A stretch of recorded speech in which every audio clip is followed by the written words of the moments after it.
আপনি কি জানেন আপনার কিছু দৈনন্দিন অভ্যেসই হয়তো অজান্তে আপনার অ্যাংজাইটিকে আরও বেশি বাড়িয়ে দিচ্ছে?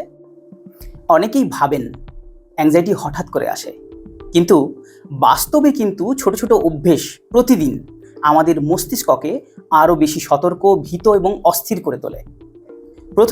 প্রথমত, অতিরিক্ত ইন্টারনেটে সার্চ করা। শরীরে সামান্য অস্বস্তি হলেই রোগ খোঁজা শুরু। এতে মস্তিষ্ক আরও বেশি ভয় পায় এবং অ্যাংজাইটি বেড়ে যায়। দ্বিতীয়ত, সবসময় ওর্স্ট কেস সিনারিও কল্পনা করা।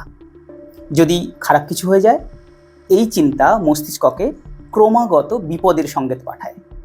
তৃতীয়ত, নিজের অনুভূতিকে চেপে রাখা। কাঁদতে ইচ্ছে করছে কিন্তু কাঁদছেন না, কষ্ট হচ্ছে কিন্তু বলছেন না।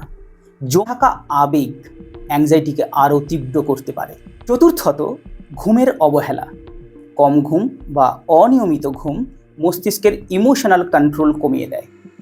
মনে রাখবেন, অ্যাংজাইটি শুধু আপনার চিন্তা থেকে নয়, আপনার অভ্যেস থেকে তৈরি হতে পারে।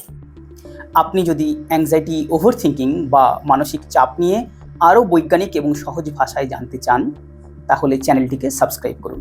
আমি Shantanu Mondal, psychologist, graphologist, mental health consultant. The answer beyond medicine.